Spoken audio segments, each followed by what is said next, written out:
लेकिन इस मुहिम में बहुत सारे काम सड़क से कहे जाते हैं और संसद सुन लेती है, ये भी अजीब बात है। और कोई काम जो इस राष्ट्र को प्रेरणा देता हो, राष्ट्र की सोई हुई चेतना को जगाता हो, आपको अपने इतिहास के बारे में मान कराता हो, ऐसी घटनाओं पर भी संसद जब बोलने लगे तो अपने ऊपर विश्वास इस बात का करना चाहिए कि जरूरी नहीं है कि आपको कुछ भी करने के लिए एमएलए और एमपी बनना जरूरी है। अगर सड़क पे खड़े होकर के अपनी बात तथ्यों पे और तर्कों पे रखेंगे, किसी खास विचारधारा से प्रेरित नहीं होंगे, तो आपकी बात संसद में सुनी जाती है। इसी क्रम में मेरा मानना है कि अभी पिछले दिनों एक घटना घटी है। सरकारों का अपना एक कार्य करने का कार्यशैली होती है, लेकिन सरकार कुछ काम हमारी सिविलाइजेशन के लिए भी करती है, तो जनमानस समझता है कि सरकार ने कर दिया, पार्लियामेंट में हो गया, काम खत्म हो गया। हमारी और आपकी जिम्मेदारी है कि ऐसे किसी भी कार्य को जनमानस तक पहुंचाना चाहिए। 2011 से इस मुहिम को चला रहा था, अब से 15 दिन पहले संसद में उसको लागू कर दिया। इसलिए मैं चाहता हूं कि ये कार्यक्रम उस घटना के बाद छत्तीसगढ़ के आपके शहर में मेरा पहला कार्यक्रम है। इसलिए आने वाली नस्लें हमारी तरह गुमराह न हो और वो इस बात का इंतजार न करें कि ये कब हुआ था, कैसे हुआ था, किसने कहा था। ऐसी 20 चोरी इस संसद के अंदर हुई है, उन चोरियों को खुलेआम पब्लिक में कहना ही सबसे बड़ा सनातन की सेवा है। कौन है, किस विचारधारा का है, इस पार्टी का है, मैं मंच पे आने के बाद सब भूल जाता हूं। मेरे सामने सिर्फ सनातनी हिंदू समाज के सामने अपनी बात तथ्यों पे, तर्कों पे, लॉजिक, फैक्ट के साथ रखना है। किसी को बुरी लगती हो तो कल लगती हो, अभी लगे, मुझे कोई चिंता नहीं है। सच की एक प्रवृत्ति होती है, सच शक्ल देख करके तय नहीं होता है, शक्ल किसी पार्टी को देख के तय नहीं होता है। इसलिए मैं चाहता हूं कि इसको आप ध्यान से सुने, मन से सुने, फिर इसके बारे में आपको मैं विस्तार से बताऊंगा। संसद में चंद दिन पहले एक बहुत बड़ा फ्रॉड जो 70 साल पहले किया था, और ये फ्रॉड वो लोग करने में इसलिए कामयाब हो गए कि सनातनी पिछले 70 साल से सनातनी ही था। पहले ब्राह्मण है, ठाकुर है, बनिया है, अगड़ा है, पिछड़ा है, लेकिन सनातनी नहीं हो रहा था। इसलिए आप बदले तो सत्ताओं पे बैठने वालों को इस बात का मान हुआ कि क्या पहले करना चाहिए, क्या बाद में करना चाहिए। हो सकता है कि इससे शायद किसी की तनख्वाह न बढ़ती हो, इससे किसी को टिकट न मिलता हो, लेकिन यह सनातन सभ्यता का सबसे महत्वपूर्ण गान था, जिसको 15 अगस्त 1947 में संसद के अंदर पंडित ओमकार नाथ ठाकुर ने गाया। लेकिन वो कौन शक्तियां थी कि उन्होंने उस गायन को अधूरा कर दिया। 7 नवंबर 2025 को उसको 150 साल हुए हैं, लेकिन संसद के अंदर उन शक्तियों ने, जिसको 15 अगस्त 1947 को पूरा गाया गया, कौन वो ताकतें थी जिन्होंने इसको अधूरा कर दिया। न हमको पूरा गाने की डेट पता है, और किन शक्तियों ने इसको अधूरा कहा, ना उनको पता है। हम अपनी दुनिया में जी रहे हैं, बस मेरा तेरा, अपना, छोटा, अगड़ा, पिछड़ा, इसके अलावा हमारे जीवन में कोई है नहीं। और ऐसा नहीं है कि हमारे पूर्वज इन बातों को नहीं जानते थे, उन्होंने भी इन चीजों को दर्ज करने के लिए कि आने वाली नस्लें तय करेंगी कि कब क्या कहना है। हम उन पूर्वजों के प्रति अपनी सच्ची श्रद्धांजलि तभी दे सकते हैं कि उन विपरीत परिस्थितियों में जो उन्होंने काम किया, आज सत्ताएं आपके दबाव में उन्हीं चीजों को दोबारा से स्थापित कर रही है। और ऐसा ही एक क्षण भारत के इतिहास में आया। हम सब लोगों को जो चीजें बताई गई उसमें एक चीज बहुत थी कि हमने जनगण तो बहुत गाया, जब भी होगा साहब हमारे यहां राष्ट्रगान होगा, लेकिन है ऐसे लोग और ये एक सोते हुए समाज की आईना है कि हमने ऐसे सवालों को उठाने से पता नहीं क्यों डरते हैं और किससे डरना है और डर डर के क्यों जीना है। यह सवाल समाज के अंदर कभी पैदा नहीं हुआ कि भाई ये ऐसा क्यों किया गया, और फिर आप ही के बीच में बौने लोग आए, बौने लोगों ने भी उसी को आगे बढ़ाया। लेकिन हर देश के जीवन में एक समय आता है जब उस पीरियड में आप कोई काम करते हैं तो शीर्ष नेतृत्व भी सुनता है। ऐसे में एक मुहिम 2011 से कोई मेरी ऐसी स्पीच नहीं रही होगी जिसमें मैंने इस बात को न उठाया। सरकारों की अपनी मजबूरी होती है, कब करना है, कैसे करना है, किस तरह करना है। लिहाजा आपने पिछले दिनों सुना होगा कि भारत की संसद में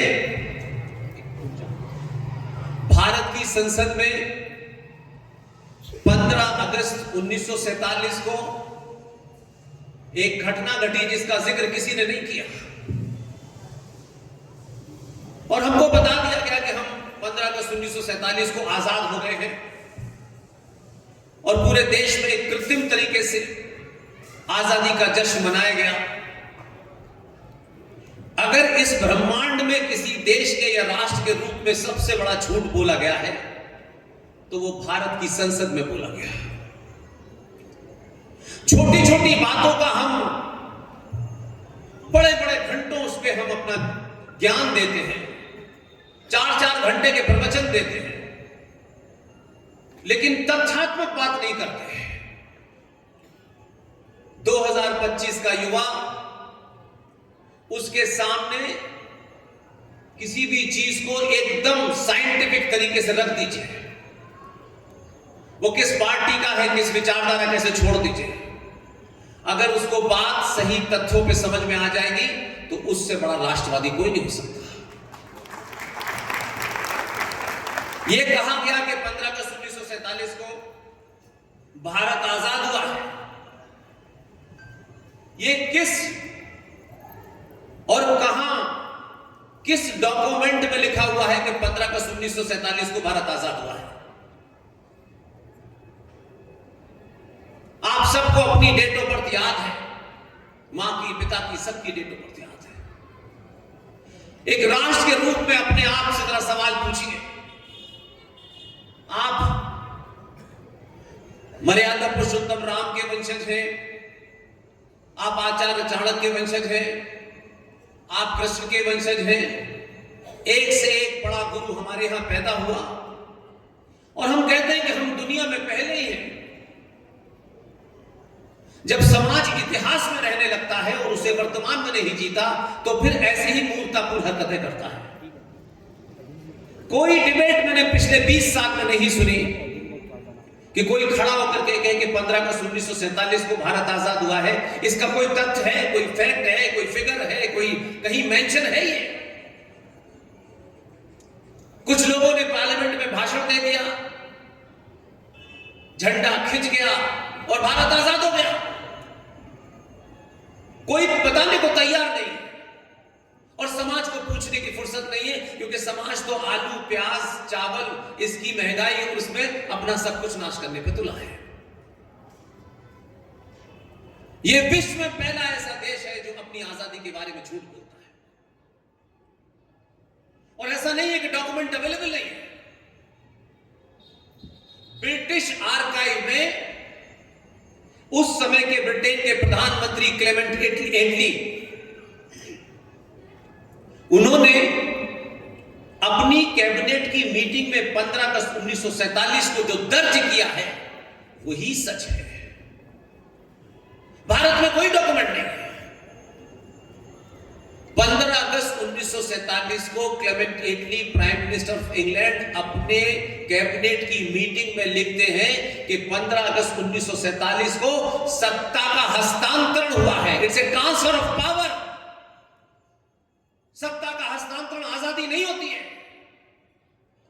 और फिर हमको हिस्ट्री की किताब में पढ़ाया गया, तब भी हमने सवाल नहीं पूछा, और आज 2025 है तब भी हम नहीं पूछ रहे, क्योंकि हमको क्या लेना देना है। हमको वीजा दे दो अमेरिका का, हम अमेरिका जाके सेटल हो जाएंगे, कुछ महंगी गाड़ियां खरीद लेंगे, कुछ बड़ा मकान खरीद लेंगे। दुनिया आपको आपकी गाड़ी से और महंगे कपड़ों से नहीं पहचानती। दुनिया आपको आचार चाणक्य देश से पहचानती है, जो आप चाटुकारिता में बदल गए। ये वो देश है जो दुनिया को पूरी सभ्यता देता है। उसको नंगे भूखे उचक के लोग कुछ भी लिख के चले गए अंग्रेजी में, हम सिर्फ उसको चाटने के अलावा कुछ नहीं कर रहे। हर छोटी छोटी बात पर घंटों बहस हो रही है, लेकिन सच कोई जानना नहीं चाहता। जब पंडित नेहरू ने, अब एक तो मुझे अभी तक पता नहीं चला कहां हुए थे वो पंडित, कहां हुए थे मुझे नहीं पता। अब लिख दिया है तो मैं भी बोल रहा हूं। उनके काम तो बताते नहीं है कि पंडितों जैसे, उनकी हरकतों ने तो साबित किया है कि वो कभी पंडित थे नहीं। पंडित नेहरू ने शपथ कब ली थी देश के प्रधानमंत्री की? ये भी सब ओरिजिनल डॉक्यूमेंट में अवेलेबल है। 2 सितंबर 1946 को लॉर्ड वॉविल उसके सामने यूनियन जैक झंडे के नीचे अपनी निष्ठा प्रकट करते हुए देश के पहले प्रधानमंत्री ने शपथ ली। 2 सितंबर 1946 को, और ट्रांसफर ऑफ पावर होने के बाद 15 अगस्त 1947 को ली। अब 15 अगस्त 1947 को जब वो शपथ ले रहे थे, तो उस समय भारत का गवर्नर जनरल कौन था? किसी को पता हो तो हाथ उठाइए। तो मुझे बताइए कि लॉर्ड माउंटबेटन कौन था? हमारा रिश्तेदार था? कौन से क्रांति के आंदोलन से निकल के आया था? वो भारत का पहला गवर्नर जनरल है 1947 में, और हम ढोल बजाने के आजाद हो गए। ऐसे ही बहुत सारे काम हुए। उन्होंने भाषण दिया, भाषण देने के बाद बात समाप्त हो गई। लेकिन उसी काल परिस्थिति में ऐसे भी लोग थे कि पंडित नेहरू ने सरदार पटेल से कहा कि कल आजादी की घोषणा के बाद भारत की संसद में वंदे मातरम बजना चाहिए। आज परिस्थितियां दूसरी हैं। योद्धा वो होता है जो विकट परिस्थितियों के बीच में से भी अपना काम करके चला जाए, बाद में इतिहास तय करता है कि उसने क्या किया। सरदार पटेल से जब उन्होंने ये कहा, तो सरदार पटेल ने सिर्फ सर हिला के हामी भरी। और शायद सरदार पटेल जैसे आदमी को इतना ही सा चांस चाहिए था, क्योंकि उनके ऊपर कई बार इस तरीके का आरोप लग चुका था कि वो तो बहुत सारे हिंदू संगठनों से मिले हुए हैं। लेकिन सरदार पटेल ने वक्त की नजाकत थी। मुझे लगता है कि सरदार पटेल ने कुछ सोचा होगा, कोई ना कोई कभी ना कभी इस बात को कहेगा। सरदार पटेल ने, उनकी जो मिनिस्ट्री थी गृह मंत्रालय, उन्होंने रात में मुंबई के अंदर किसी बहुत बड़े संगीतकार को टेलीफोन करवाया। उनके घर से पता चला कि वो संगीतकार मुंबई में नहीं है, वो मद्रास में है।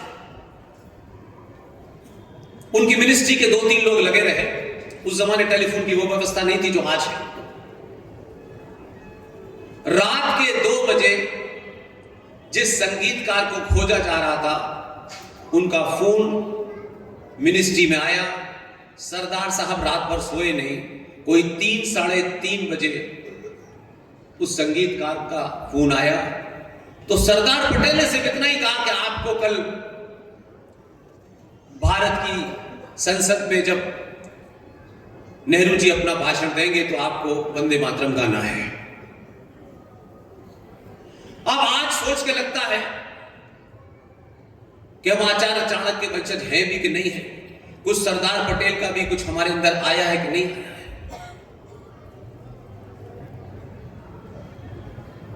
उस तरफ से आवाज आई कि सरदार साहब मैं आऊंगा और वंदे मातरम गाऊंगा, लेकिन मेरी एक शर्त है। ऐसे लोग हैं हमारे पूर्वज। सरदार साहब ने उनसे कुछ नहीं कहा, उनका पता ही है। उन्होंने कहा कि मैं खंडित भारत में खंडित वंदे मातरम नहीं गाऊंगा। सरदार साहब ने उनको कोई जवाब नहीं दिया, कहा मैं हेलीकॉप्टर भेज रहा हूं। रात में विशेष हेलीकॉप्टर मद्रास गया और उनको वहां से लेके आया। और 15 अगस्त 1947 को जब हमारे चचा अंग्रेजी में भाषण दे रहे थे कि लोग हिंदी जानते नहीं थे बेसिकली, उन्होंने अपना लंबा चौड़ा भाषण दिया।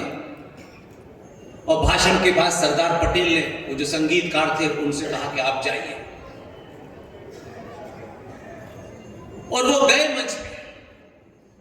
उन्होंने राग में पंडित ओंकार नाथ ठाकुर ने पूरा वंदे मातरम भारत की संसद में गाया। ये ताली बजाने में आपको 70 साल लग गए। इसलिए आटा सस्ता है, चावल फ्री बिक रहा है, कितने में हिंदू खरीदा जा रहा है, ये बोली आप ही की लग रही है। कुछ तो ऐसे पढ़े लिखे आए IIT टॉपर, वो साड़ी बांट रहे थे। ऐसा लगता था कि हिंदुस्तान की सनातनी महिलाओं के पास साड़ी नहीं है। हमने अपने बिकने की कीमत कितनी सस्ती कर दी है चवन्नी छापने का। कोई आलू फ्री दे रहा है, कोई प्याज फ्री दे रहा है, कोई चावल फ्री दे रहा है, कोई आटा फ्री दे रहा है। हम आटा और चावल के अंदर बिक करके सरकारें बनाते हैं। इससे ज्यादा शर्म की बात नहीं हो सकती।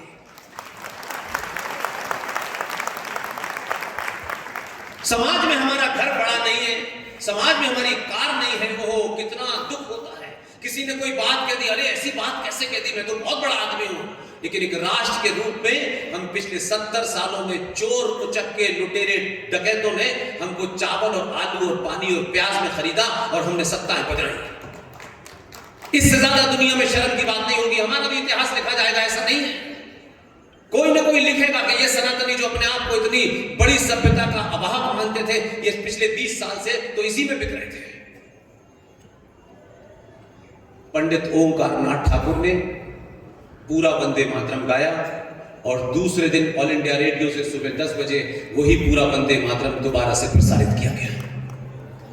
कोई नहीं बोला इन 70 सालों में, कभी ये चर्चा का विषय नहीं है। अभी चुनाव घोषित कर दो, नेता खरीदेंगे और हमारे पार्टियों के दलाल बिकेंगे। इसके अलावा दूसरा काम नहीं होगा। और इन 70 सालों में इस पर चर्चा नहीं हुई, क्योंकि ये इशू नहीं था। क्योंकि हमें अपने मान सम्मान से ज्यादा तो मकान, दुकान, कार, ये पैसा ज्यादा जरूरी था। हम बोले नहीं। लेकिन क्या समय आया, मैंने शुरू में कहा, ये मंच से बोलने से आपको आजादी है। पार्टियों में बंधने के बाद पार्टी चाहती है इस पे बोलो, इस पे मत बोलो। जीवन एक ही मिला है, खुल के बोलिए। पार्टी अपनी तरफ है, देश अपनी तरफ है। सच कहने के लिए माइक पे खड़ो के बोलेंगे, सत्ता हिलेंगे।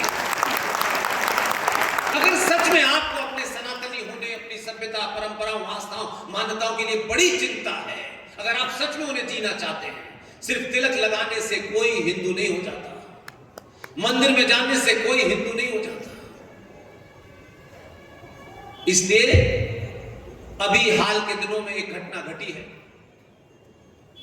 उसकी तरफ ज्यादा ध्यान नहीं गया हमारा, क्योंकि उसमें आलू सस्ते नहीं हो रहे थे, उस पर चर्चा नहीं हुई हमारी। हम समझ ही नहीं पा रहे कि हम हैं कौन। हम भेड़ बकरी की तरीके से जिंदगी जी रहे हैं।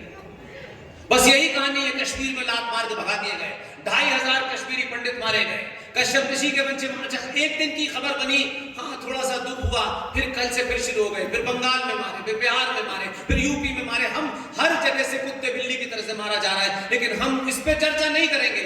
5-5 घंटे के प्रवचन देंगे, उससे कुछ नहीं होने वाला।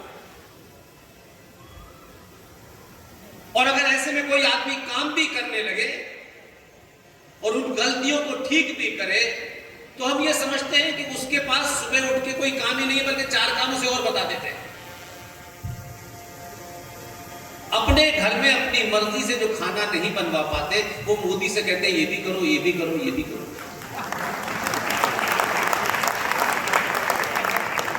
अरे कुछ तो कभी एक नॉर्मल इंसान की तरह सोचो मेरे भाई। सिर्फ कह देने से होगा?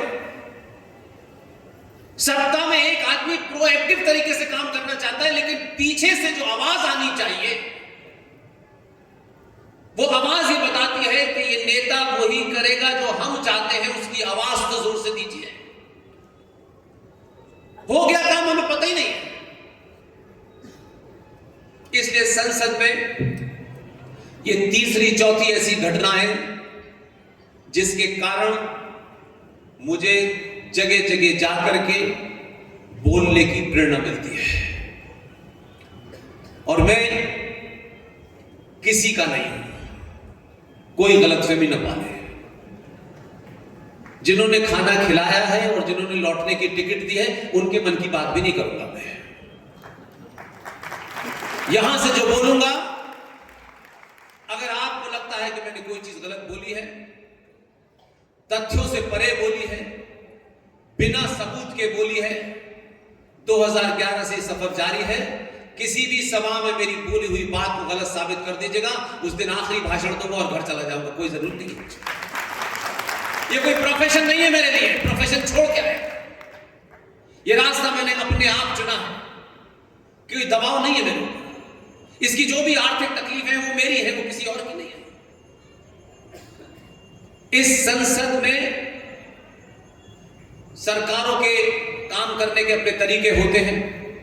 सरकार कब करेगी, कैसे करेगी, सरकार को उसके लिए रीजन चाहिए होता है। इसी सरकार ने 15-20 दिन पहले जो लोग कहते थे कि ऐसी बातें पुष्पित उठाने से कुछ नहीं होता, हाँ मैंने कहा बिल्कुल कुछ नहीं होता, लेकिन मेरा पागलपन यह है कि मुझे यही उठाना है। वंदे मातरम गीत को लिखे हुए 150 साल हो गए। यह बताया गया कि 7 नवंबर को उसको 150 साल हो गए। वो 500 साल हो जाते, मुझे उसमें कोई इंटरेस्ट नहीं था, लेकिन मैं ये जानता था कि एक मौका चाहिए होता है, क्योंकि सरकारें संविधान से बंधी होती है, नियम कानून से बंधी होती है, थोड़ा बहुत उनका भी पालन करना पड़ता है। और जिस दिन ये अनाउंस हुआ कि 7 नवंबर को 150 साल हो रहे हैं, बस मैंने कहा संसद में भूचाल आ गया। और इसी संसद में जो 1947 को पाप हुआ था, उस पाप की भरपाई हुई और संसद के अंदर पूरा वंदे मातरम दोबारा से बजा। और यह भी पता चला कि आखिर ये संसद में बजने वाला पूरा वंदे मातरम किसके दबाव में अधूरा गाया गया। अब सत्ता के शीर्ष में बैठे हुए आदमी ने बोला तो आपकी समझ में आ जाना चाहिए। मैं तो लगातार 15 साल से बोल रहा था। कुछ मुसलमानों को यह तकलीफ थी, उसमें कांग्रेसी मुसलमान भी थे, लेफ्ट के मुसलमान भी थे, और जितनी पार्टियों के मुसलमान थे, उनका यह कहना था कि हमारे मजहब में हम अल्लाह के अलावा किसी के सामने सर नहीं झुकाते हैं। अब मैं तो उस दौर में था नहीं पूछता, अकबर तुम्हारा अल्लाह था, औरंगजेब तुम्हारा बाप था। जब तुम 90 डिग्री पे सलाम कर रहे थे, सर झुका रहे थे, तो वो तो अकबर एक इंसान था, औरंगजेब एक इंसान था। तुम कहते हो हम अल्लाह के अलावा किसी के सामने सर नहीं झुकाते। अच्छा नहीं झुकाते तो मत झुकाओ। बोले इसलिए हम वंदे मातरम के खिलाफ हैं, और ये वंदे मातरम की हम वो लाइनें नहीं गा सकते। तो हमारे चचा जान फौरन प्रेशर में आए, और उसमें कई और लोग थे, और फिर ये समझौता हो गया 1937 में कि अब से वंदे मातरम का एक ही हिस्सा गाया जाएगा, बाकी नहीं गाया जाएगा। क्योंकि भाईजान की भावनाएं आहत होती हैं, जिनकी भावनाएं आहत होती हैं वो चले जाए। ये देश किसी एक विशेष लोगों की भावनाओं से नहीं चलेगा। ये देश 86 करोड़ सनातनियों की भावनाओं से चलेगा। जिसको रहना है रहे, जिसको नहीं रहना है चला जाए। और ये था आपके पास। हमने नहीं कहा था कि पाकिस्तान में वंदे मातरम बजाओ, वहां नहीं बजता वहां जाओ, बांग्लादेश जाओ। लेकिन भारत में रह करके ये हो गया, आपकी भावनाएं आहत होती हैं। आपकी भावनाओं के आहत होते होते इस भारत के कितने टुकड़े हो गए, इसके बारे में पूछा नहीं किसी ने। जब लोग अपनी भावनाओं की कदर नहीं करते, उनके साथ यही होता है। संसद में अब से मैंडेटरी हो गया है कि किसी भी प्रोग्राम के अंदर, जो भारत सरकार के प्रोग्राम है, सरकारी प्रोग्राम है, सब में पूरा वंदे मातरम गाया जाएगा।